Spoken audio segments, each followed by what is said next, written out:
Bienvenidos a Aprendiendo GTD. Un podcast sobre GTD, productividad y organización personal en el que os iremos contando lo que vamos aprendiendo. Yo soy Francisco. Yo soy Luis. Y en este episodio vamos a conocer un poco más a uno de los fundadores de este podcast, Luis Sánchez Blasco. Tanto Sergio como Pablo como yo mismo, antes de comenzar nuestra andadura en esta casa, fuimos entrevistados por vosotros. Es de ley que los oyentes conozcan también a Luis y a Manolo si se deja. Luis es, según información obtenida en la web, arquitecto en Arquitectos Madrid 2.0, interiorista en Luitón Interiorismo y blogger en la revista digital de arquitectura Cosas de Arquitectos. Estudió arquitectura en la Politécnica de Madrid. Tiene una dilatada experiencia profesional en grandes corporaciones y se define como amante de la cerveza, tecnología, diseño, productividad, música, cine, Lego, Star Wars y casi cualquier cosa geek. A título personal, me gustaría añadir que tiene 46 años, es padre de 2 hijos y una de las personas con mayor capacidad de trabajo que yo he conocido. Buenas noches, Luis. Bueno, muchas buenas noches y gracias por tus palabras. Bueno, el resto lo has copiado por ahí de internet, que está en muchos sitios, pero Pero sí, muchas gracias. aun copiado sigue impresionando, ¿eh? Vaya tela. Bueno, son algunas de las cosas solamente. Digamos que es en lo que estoy ahora.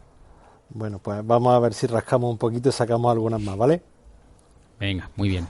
Bueno, pues ya que conocemos este perfil público, vamos a indagar un poco más en tu lado oculto, que no oscuro, para que los miembros de la comunidad te conozcan un poco más. Hasta donde tú nos dejes, Luis. ¿Preparado? Vamos a ello. Pues vamos a empezar con las dos primeras. Primera, ¿por qué arquitecto? Y segunda, si no fuese arquitecto, ¿serías?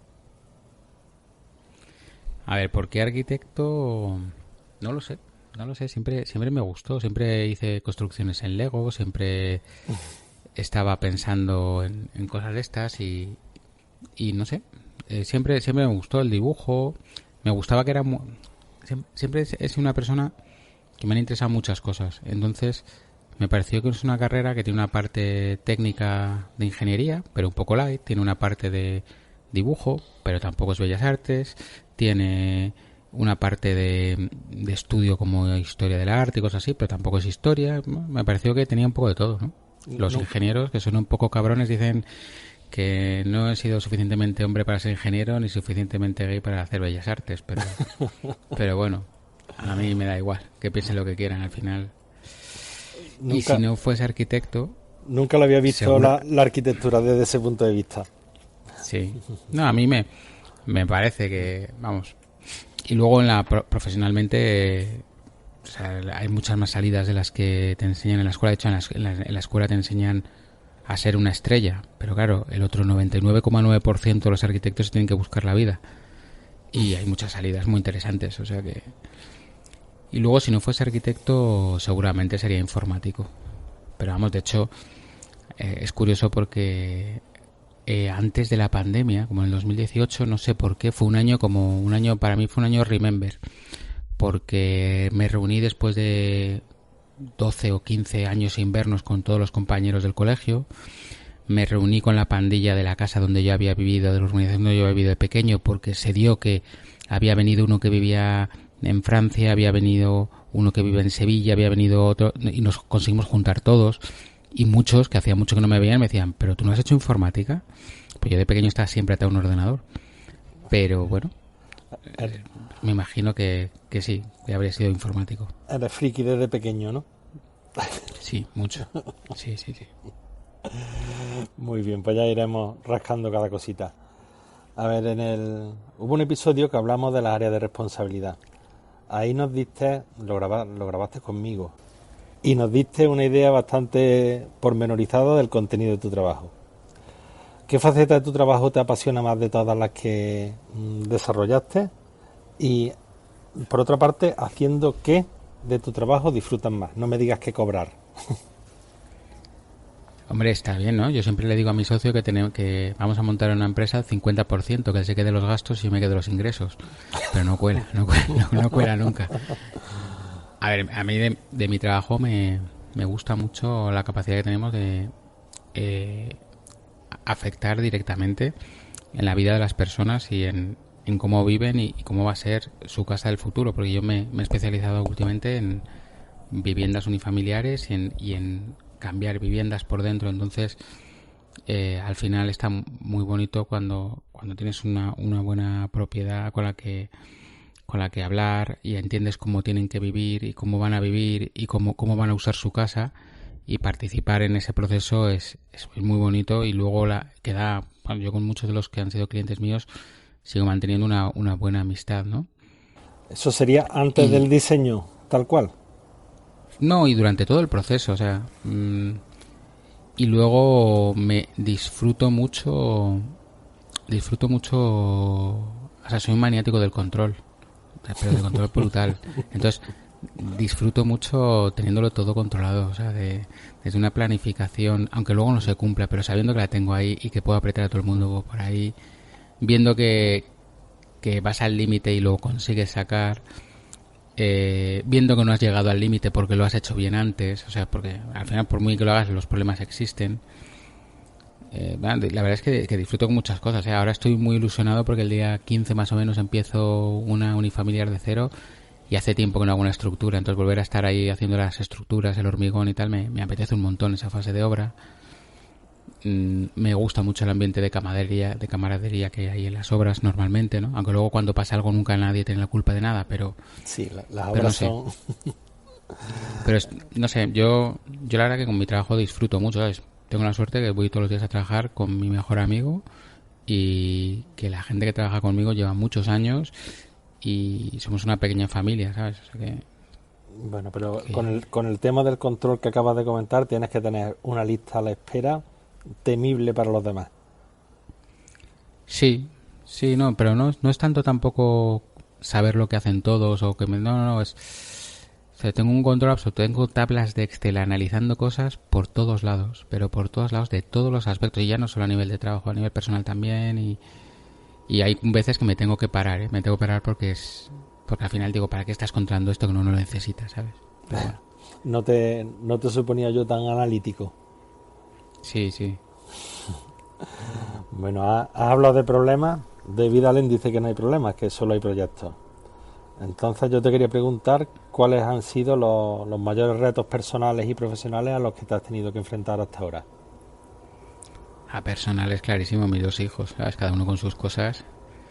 Me han tocado difíciles por sus diferentes motivos, pero bueno, ahí estamos día a día, pero como cualquier padre, ¿sabes? Que tu reto es que les vaya bien y que sean felices, ¿sabes? Y bueno, pues eso es el mayor reto que tengo ahora, y que va a durar muchos años. Sí, eso no es un proyecto que tiene un año de duración. No, claro, por eso ya es para toda la vida, ¿sabes? O sea que no... Luego profesionales, pues bueno, o sea, yo creo que profesionales el más importante es haber sacado la empresa, o bueno, las diferentes empresas que he ido teniendo adelante, ¿no? Porque yo empecé a trabajar en Dragados, me cambié a FCC, estuve una temporada que trabajaba en FCC, salía de la obra en Torrejón de Ardoz a las 6:30, 7, y me iba a Leganés, que para el que conozca Madrid es cruzar de punta a punta Madrid.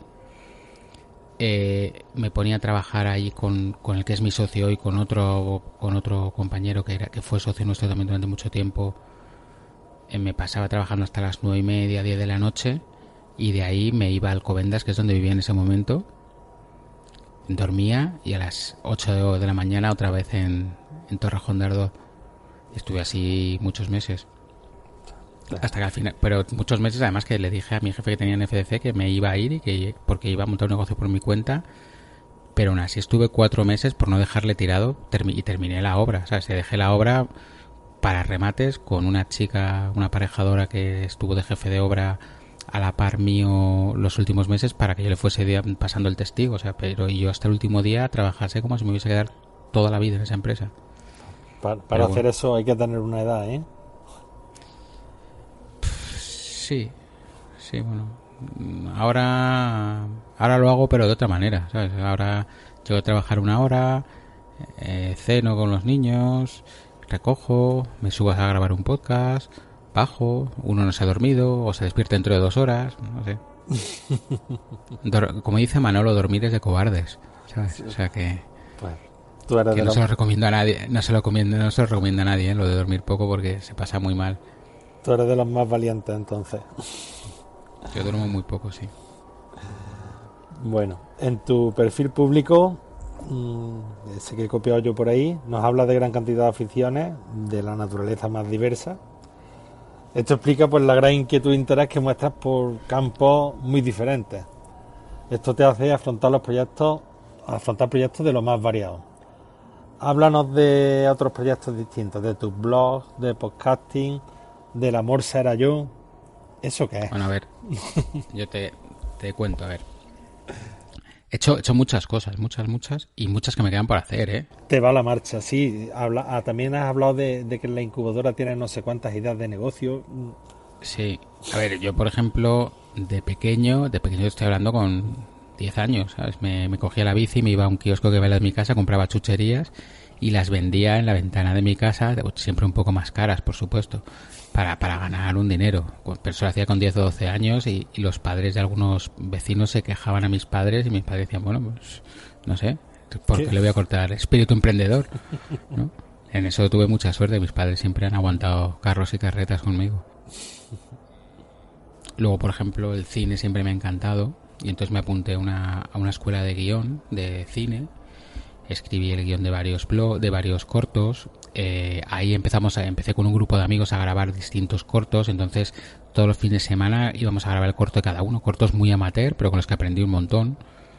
De hecho, en YouTube han estado algunos de ellos durante mucho tiempo, con muchas visualizaciones. Lo que pasa es que llegó un momento que los quité. Y teníamos una asociación de cine en la que organizamos un festival anual de cortometrajes, pero un festival que yo me acuerdo que me ponía en casa, era parte del jurado y me tenía que ver del orden de 120 cortos en un mes. Madre mía. Y cortos de mucho nivel, o sea que muchos de ellos luego iban a los Goya y iban, o sea que no era, había cortos amateur, pero había cortos con mucho dinero. Y ahí aprendí mucho, hice muy buenos amigos, tenemos unas ideas locas también. Luego quise aprender a hacer páginas web. Entonces aprendí HTML, pero no sé, todas esas cosas son las típicas que si no las usas de continuo se te olvidan. Hasta que entró WordPress en mi vida y me convertí en una máquina de WordPress haciendo blogs de continuo y aprendí todo haciendo un blog de arquitectura que se llama Cosas de Arquitectos, que joder, que lo tonto lleva 12 o 13 años ya funcionando y que es un blog con el que yo me podría ganar la vida perfectamente porque genera sus ingresos por publicidad, me ha llevado por toda España a dar charlas sobre marketing especializado para arquitectos, en colegios de arquitectos, en escuelas. También en ese momento el estudio de arquitectura que teníamos, que luego lo vendimos, era uno de los estudios con más seguidores en Facebook que había y estaba muy posicionado en redes sociales y participé en muchos podcasts. Y bueno, hubo un momento en el que me ofrecieron, bueno, también formé parte del equipo que arrancó el podcast del Kunkam. Pero bueno, el proyecto del Amor será yo que me comentas no es un proyecto mío, es un proyecto de Juan Ortiz, de Jordel. Y bueno, pues nos conocíamos, pues no sé si nos conocimos en las JPod de Madrid o algo así, las de 2013. Y bueno, pues hablando con él, me conocía de las redes, sabía que yo era arquitecto y me comentó su proyecto, que era hacer un podcast de arquitectura. El tema de que el amor será yo, pues que busque a alguien a Juan y se entenderá, pero vamos, hay algo por ahí de una anécdota personal, que es la foto del logotipo, una canción de los Beatles, porque él es muy fanático, muy frofo de los Beatles. Uh-huh. Y la idea era lanzar un podcast sobre arquitectura, pero no para arquitectos, ¿no? O sea, él ya veía el enfoque que yo tenía en cosas de arquitectos y yo cuando empecé cosas de arquitectos vi que todos los blogs de arquitectura eran sesudos y un arquitecto se cree, como no tiene ni puta idea de escribir, pues cree que hay que poner, hay que ser muy rimbombante en todo. Y yo jamás he sido así. Entonces me di cuenta que había un montón de blogs que publicaban tropecientos proyectos al día, una dedicación que yo nunca iba a poder tener, pero vi que había arquitectos frikis como yo que le gustaban otras cosas y me puse a hablar de eso, de frases de arquitectos, me acuerdo que hice un post sobre unos stickers para decorar tu inodoro para que fuese el Sarlacc de Star Wars, un vinilo para tu nevera que era Han Solo en carbonita, una casa que se había hecho con piezas de Lego, todo un montón de cosas así, y empezó a tener tirón. Entonces a Juan yo creo que le gustó de esta manera y me invitó a ser parte del programa y lo pasamos muy bien, Al principio hacíamos programas yo creo que mensuales, nos llevamos el premio al mejor podcast de cultura en las JPO de Barcelona, creo. En Zaragoza también nos dieron otro premio y grabamos un directo allí en Zaragoza sobre la historia de Zaragoza, que yo creo que es el episodio más aburrido que hicimos. Sí, porque contar la historia de una ciudad suele ser muy aburrido. Y salvo que te sepas todas las anécdotas, salvo que te sepas tu ciudad y sepas muy bien qué contar, pero ninguno éramos de Zaragoza. Y bueno, y ahí creamos un equipo entre Juan, Cristina, Deco, y tenemos todavía el grupo de Telegram y hemos hablado de, joder, pues tenemos un episodio sobre Mies van der Rohe por ahí y nunca sale, ¿sabes? Luego blogs, bueno, pues las páginas web tanto de mis empresas siempre las hemos hecho nosotros, yo las he programado, mi socio ha metido más contenido y bueno, eso siempre lo hemos hecho nosotros. El blog de Aprendiendo GTD pues es otra idea, ¿sabes? De algo que me interesa, que quiero aprender y siempre he pensado que la mejor manera de aprender algo es explicándolo. Y por eso siempre os lo he dicho, que los primeros episodios yo me iba leyendo el libro sobre la marcha. Para hacer cada episodio. O sea, siempre lo había leído antes alguna vez, pero tú sabes cómo es este libro de David Allen, que tú lo lees la primera vez y te crees que te has enterado de todo y que eres mucho más listo que nadie, y tú lo lees la siguiente vez y dices, pero que había entendido yo, por Dios, ¿esto qué es? Y cuando te la lees la tercera ya no te digo. Sí. Bueno, sí. Yo quería decir que Luis es el que está encargado de todo el tema web de Aprendiendo GTD, al que le mandamos los neófitos los artículos y él los maqueta y los cuelga, el que cuelga los podcasts para que los tengáis disponibles también, el que hace las notas que acompañan a los audios tan completitas también lo hace él. Entonces, bueno, yo cojo los guiones y aquí oye, Sergio también en la web le va metiendo caña y bueno, entre todos, esto es una cosa entre todos, o sea, cada uno, si yo hago eso es porque hay alguien que está haciendo otra cosa, entonces ya está. Bueno, Luis ha intentado varias veces, de hecho hemos tenido mastermind internos de cómo colgar los artículos directamente y yo ahora mismo si tuviera que colgar uno no tendría ni puñetera idea. Pero en fin, lo que no practica se olvida. Efectivamente. Está claro. Bueno, pues siguiendo con el podcasting, en el episodio 100 que grabamos allí en Madrid, explicaste el origen de Aprendiendo GTD. Pero, ¿cuál es el origen de la amistad con nuestro querido Manolo? ¿Cuándo? ¿Cómo surgió? ¿De qué os conocíais? Manolo y yo nos conocimos en el GUNCAM. El GUNCAM empezó, que es el grupo de usuarios Mac de la Comunidad Autónoma de Madrid. Entonces, Manolo forma parte del equipo que hizo las JPod de 2013 en Madrid, como no era cámara, y luego coincidimos en el GUNCAM. Y siempre me acuerdo que en ese momento me compré una pulsera de estas de actividad que se llamaba la Jawbone, que era de las primeras. Y solamente conocía que tuviesen esa pulsera Manolo, Javi Frecci y Ana, mi mujer. Y entonces, bueno, pues eran los 4 amigos que tenía contra los que competía. Y me hacía gracia porque Manolo salía todas las mañanas a correr y siempre pasaba por la puerta de una obra que estaba haciendo yo en ese momento muy cerca de la casa de Manolo. Y decía, jo, este me está vigilando la obra todas las mañanas. Y nada, y luego ahí, pues poco a poco fuimos, tampoco lo tengo, no sé muy bien, ¿no? Pues como fue, pero fue poco a poco.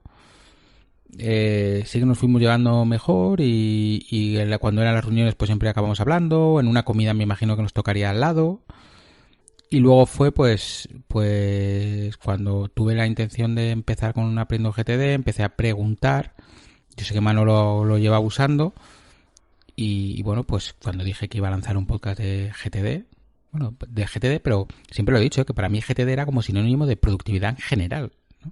Era como el papel albal en vez del papel de aluminio, pues igual. Y Manolo tímidamente me escribió, oye, si te parece bien, yo podría ayudarte y tal. Y dije, pues sí, estupendo.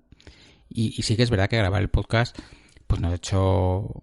Ya éramos amigos de antes, pero sí nos ha hecho continuar una amistad y bueno, y ahí tenemos nuestro grupo Manolo, Andrés y yo y nos vemos de vez en cuando. Y sí que es verdad que bueno, que en el Guncamp el ambiente, vosotros lo sabéis que estáis, el ambiente que hay es genial, es buenísimo. Y luego pues bueno, pues hay gente con la que tienes más afinidad, gente con la que tienes menos, pero bueno, nosotros siempre teníamos un grupo ahí que coincidimos y yo no, o sea, no, en resumen no tengo claro, yo creo que fue una cosa como poco a poco y luego ya lo que colmató todo en que empezamos el podcast juntos y eso nos ha hecho tener más contacto y seguir hacia adelante. Pero vamos, ser amigo de Manolo es que es muy fácil. Es que es una gran persona, entonces es muy fácil ser amigo suyo. Me estás dando mucha información que como se deje entrevistar, hombre, entonces yo he entendido que Manolo aplicaba ya GTD antes de que empezaras Sí, tú con el podcast. sí. Bueno, Y ya usaba OmniFocus. madre mía, nos tienen que patrocinar como sea. Esto es historia viva de las aplicaciones. Si es que Manolo luego, yo me acuerdo que hay episodios que no participa tanto, pero en los últimos que estamos grabando de libros te das cuenta que el tío ha leído un montón de cosas, que hace un montón de cosas, pero luego no le da vergüenza o le da corte, yo qué sé. Sí, sí, estáis callados, pero de pronto te suelta una y dices tú, ¿pero dónde estabas escondido? Claro. La verdad es que los episodios de las reseñas de los libros están quedando muy bien y se está pegando un trabajazo. La verdad que a mí me están gustando mucho. Bueno, pues vamos a seguir recordando el pasado. Háblanos un poco de tu niñez y juventud. Ya sabemos que ya eras inquieto, negociante por entonces, que ya eras friki también. En fin, ¿cómo fue? ¿Has vivido en muchas ciudades? ¿Has tenido muchas mudanzas? ¿Has tenido que hacer amigos en muchos sitios distintos? La verdad es que no. La verdad es que he vivido toda la vida en Madrid. He ido siempre al mismo colegio, he tenido los mismos amigos. Sí que es verdad que en un momento de mi vida me mudé a Sevilla a vivir, porque mi padre empezó a trabajar como sobre el 88 para ir preparando la Expo del 92. Uh-huh.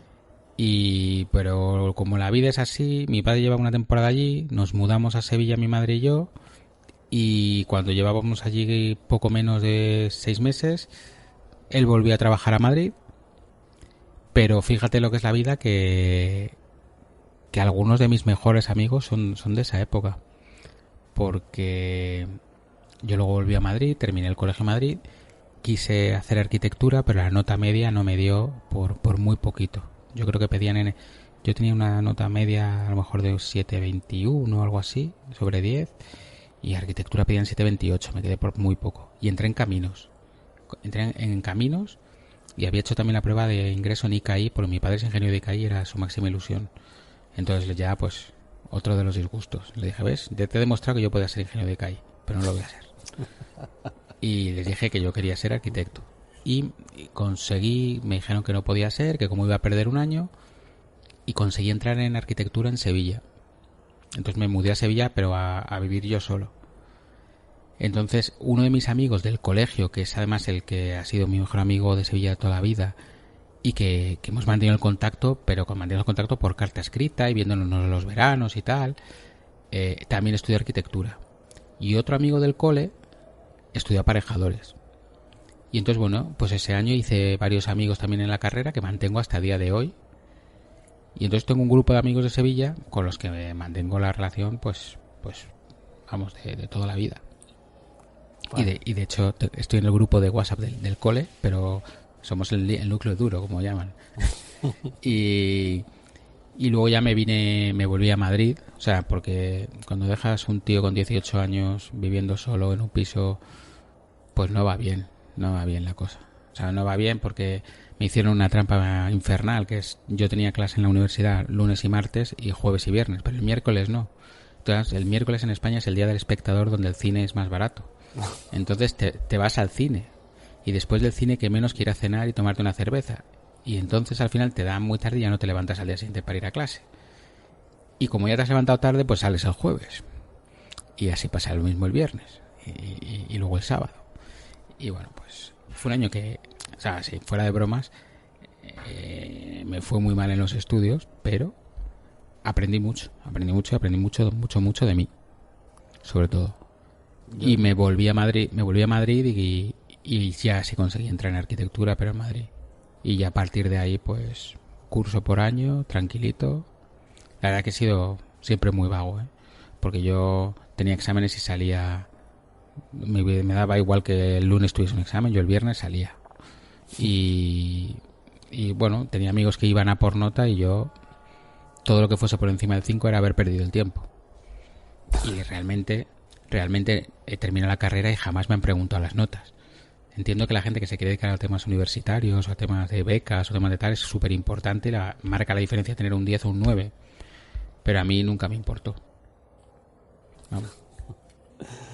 Yo te comprendo bien porque yo he estado 5 años solo en Sevilla en un piso también y es complicado llevarlo todo para adelante. Pero O sea, yo fíjate cómo... Yo vivía en mi casa, que era en la casa de mis padres, y vivía yo solo y de vez en cuando venía mi madre a estar pues a lo mejor se venía 2 semanas conmigo, 3. Pero es que yo luego, en Reina Mercedes, enfrente de la escuela, un amigo de Granada que me había echado, vivía en un piso con otros 4, con uno de Cádiz, con otro... Fíjate la de tiempo que yo pasaba en ese piso, que yo tenía mi hueco en la nevera, tenía un sitio donde dormir y y tenía todo allí. O sea, era como uno más del piso. Lo que pasa es que pagaba menos porque no estaba todos los días allí. Pero... Pues hay algo que no me cuadra, Luis. Si estuviste viviendo en Sevilla cuando eras más niño, después de estudiante, si tienes más familia en Andalucía, que sé que tienes ascendentes en Córdoba, ¿qué te pasa con Sí, la Cruz Campo? mi madre es de Pozo Blanco y mi abuelo era de Lucena como tú. Pues, ¿qué me pasa? Bueno, pues no sé. Que la aborreciste en Sevilla.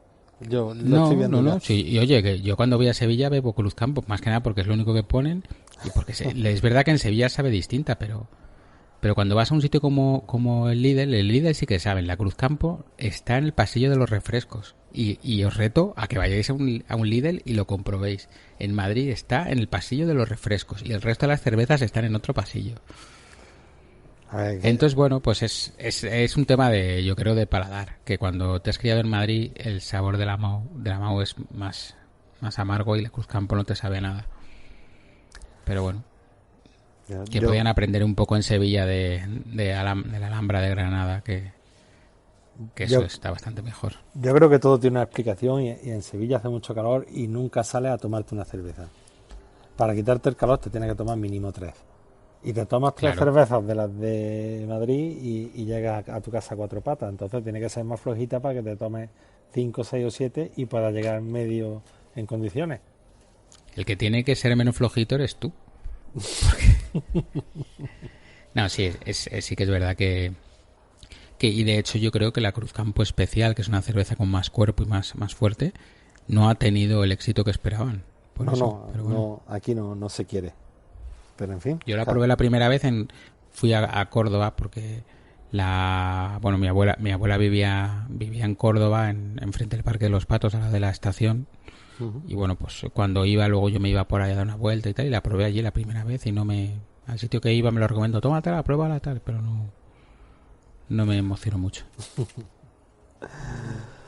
Bueno, vamos a seguir con el pasado y cambiamos de tercio, porque en uno de los capítulos nos hablas de tu primer ordenador. No sé si es a colación de que te lo compraste cuando terminaste la carrera o era uno que tenías mientras hacías la carrera. No, mi primer ordenador, o sea, y esto no le he dado, porque un ZX Spectrum que trajo mi padre de contrabando en una maleta de Londres. Trajo 2, uno para mi primo y otro para mí. Mi primo es ingeniero de ICAI, pero es un fanático de la tecnología, y a mí, o sea, yo nunca le agradeceré bastante a mi padre que fuese tan pesado con que el ordenador era el futuro. El ordenador y el inglés. Mis padres en eso estaban clarísimos. Y con ese ordenador he copiado códigos de las revistas y aprendí Basic a base de copiar y copiar y copiar. Y aprendí las 4 nociones de programación que se las aprendí ahí con ese ordenador. Luego Luego de ahí tuve un 286 porque en la oficina de mi padre hicieron un pedido y le dieron oportunidad a los empleados de pedir unidades de ese ordenador para ellos y pidieron unos cuantos, pero ese ordenador pues bueno, lo usé para tontear, pero no sabía casi manejarlo. Y luego sí, cuando empecé la carrera yo tenía una moto, la vendí y con eso me compré las piezas y monté yo solo mi primer ordenador. Y aprendí a montar un ordenador, claro. Y ese lo tuve mucho tiempo. O sea, yo soy una persona que alarga el uso de las cosas. O sea, ahora sigo trabajando con un ordenador de 2013. Que está todo el mundo diciéndome, ¿pero quieres cambiarlo de una vez? Digo, pues es que funciona, ¿sabes? No...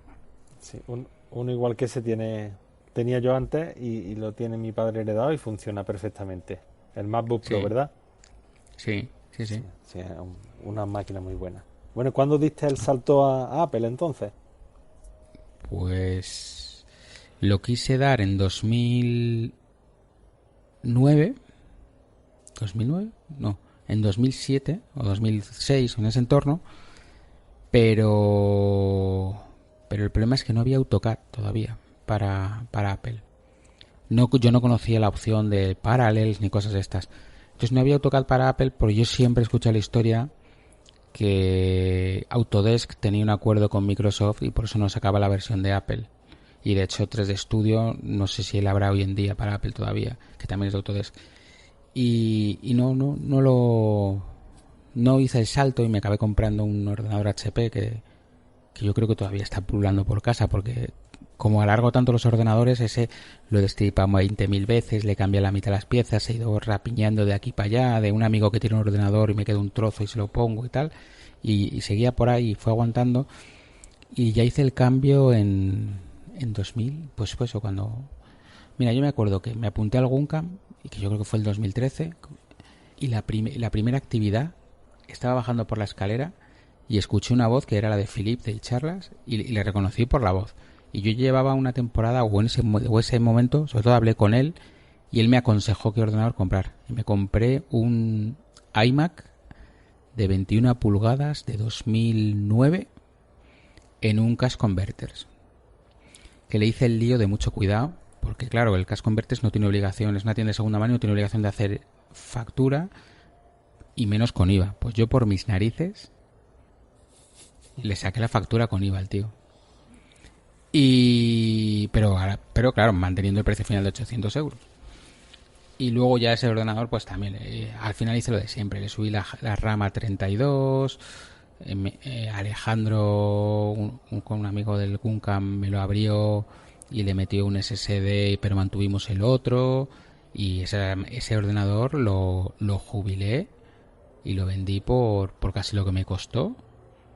Pero no hace tanto, hace como en 2018 o algo así, o sea que es que lo tuve 5 o 6 años y lo vendí porque me parecía un rollo tener un ordenador en la oficina y el portátil en casa y decidí que iba a trabajar solo con el portátil, que fue lo mejor que he hecho. Y ese fue mi primer Mac y luego el MacBook Pro, no he tenido más. Ahora me voy a comprar un MacBook Air, pero lo llevo retrasando un año y pico, o sea que... Joder, tengo yo el tercero ya. Sí, pero no, pero que yo soy muy raro para eso, que es que me lo puedo permitir, que lo voy a amortizar trabajando, pero yo qué sé, tío, no sé. Si es que va bien el que tengo, no sé. Y que tampoco es porque digas, no, es que así, no, que es porque si va bien, ¿para qué lo voy a cambiar? Y además que fíjate que yo no soy un fanboy de Apple brutal, o sea que estoy muy enfadado porque Apple no saca un Apple Watch redondo y llevo un año usando un Honor que tiene sus cosas, pero es redondo. Siempre he dicho que si yo no tuviese un iPhone podía tener un Samsung de gama alta o un Huawei y tal y que iba a estar igual de feliz, pero deshacerme del MacBook Pro, eso sí que me costaría a día de hoy. Eso sí me costaría a día. Con el reloj te vas a quedar todavía con las ganas. Yo creía que este año iban a cambiar el diseño y se han quedado igual que el año pasado. Han sacado este Ya. nuevo Ultra o algo así para los deportes de riesgo, pero Sí, pero yo, ¿qué deporte riesgo me voy a hacer yo? Si me he ido a apuntar a un gimnasio, he entrado esta mañana y solamente ver a la gente en la cinta ya me he cansado y he dicho, joder, ya. no, entonces las pulseritas Manolo y tú las amortizasteis poco, me parece a mí. No, sí, yo la uso mucho. Además, esa ha tenido un diseño precioso. Y Manolo, sí, Manolo, macho, no veas, salía a correr todas las mañanas, estaba el tío en plena forma. Bueno, pues vamos a ir terminando. Te vamos a hacer la penúltima, que es una difícil, de perspectiva. ¿Qué te gustaría ser de mayor? Lo primero es llegar a mayor, porque no me veo yo, ¿eh? Pero Sí, hombre. más que nada, tío, es que a mí me pasa que yo sigo viendo y veo a todo el mundo a mi alrededor súper mayor, pero yo no me veo así de mayor. O sea, eso es genial. Eso me pasa a mí también, es una alegría. Veo a todo el Sí, mundo sí, de no. mi edad y digo, joder, qué viejos están. Si parecen Sí, mis no, padres y no. y pues simplemente me gustaría ser más feliz y ya está. Un poquito más. Un Tampoco poquito mucho más. más, un poquito más. Pues no era tan difícil. La verdad es No. que es difícil conseguirlo, pero estamos en la pelea. Claro, pero para eso es todos los días un poquito más que ayer, un poquito más que ayer, un poquito. Y luego de repente te pasa algo que te echa para atrás un poquito, pero bueno, pues coges impulso y sigues. Los rendimientos marginales, un poquito Sí. y va multiplicando. Muy bien, pues vamos a ir terminando. Bueno, en caso de que se deje, ¿qué pregunta te gustaría que le hiciese a Manolo? Es que se me ocurre una que va a ser muy dura, pero... Bueno, se me ocurren muchas que pueden ser muy duras, pero no podemos, no podemos. Con cariño. Sí, ¿sabes qué le vas a preguntar?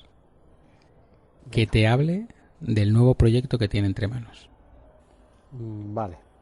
Capturado. ¿vale? Alguna pista tenemos ya. Sí, sí, yo vamos.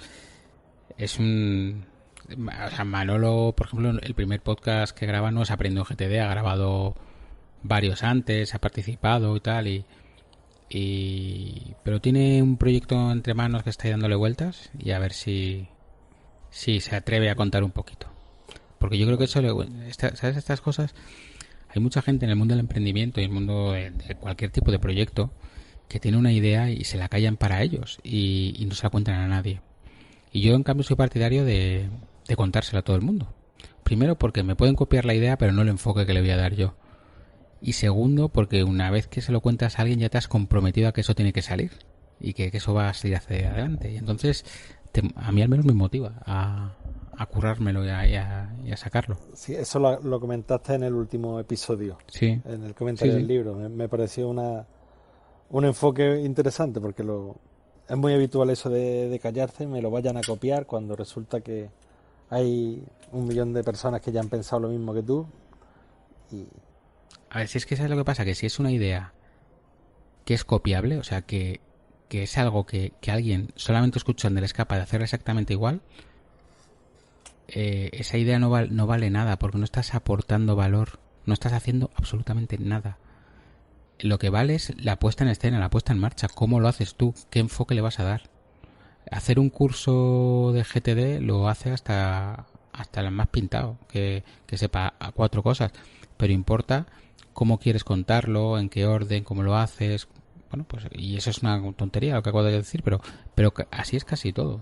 el Importa know-how. más el enfoque que le des y cómo lo hagas tú y qué aportes tú de más que en sí la idea, que la idea al final lamentablemente no somos tan originales como pensamos. Bueno, aquí y ya para ir cerrando, también me gustaría comentar que Luis es la cabeza diferencial de Aprendiendo GTD, siempre el que esto que acabas de comentar precisamente es lo que hace, darte sobre la misma idea un prisma totalmente distinto o sacar una idea totalmente distinta pero enlazarla a lo que tú estabas diciendo. En fin, como veis es un tío muy polifacético, muy inquieto y brutal y es una delicia grabar con él y compartir todo este proyecto con él.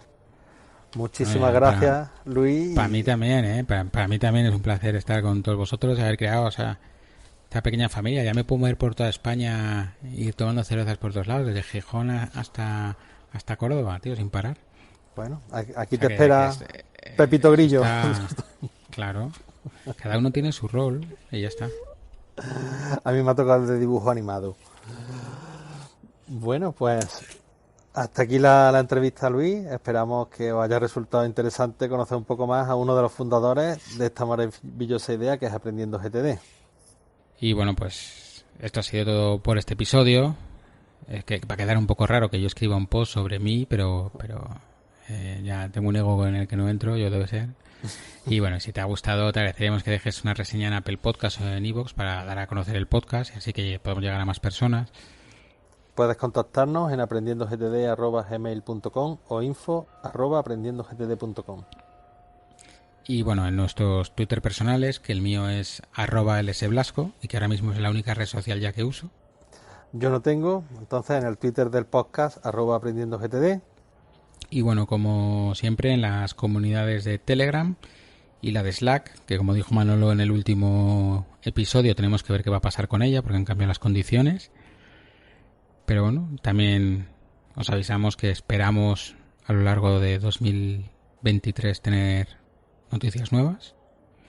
Y bueno, pues como siempre, tenéis en el texto que acompaña este audio un enlace a todo esto y sobre todo un enlace al post que escribimos en el que ya está todo como toda la información mucho más ampliada.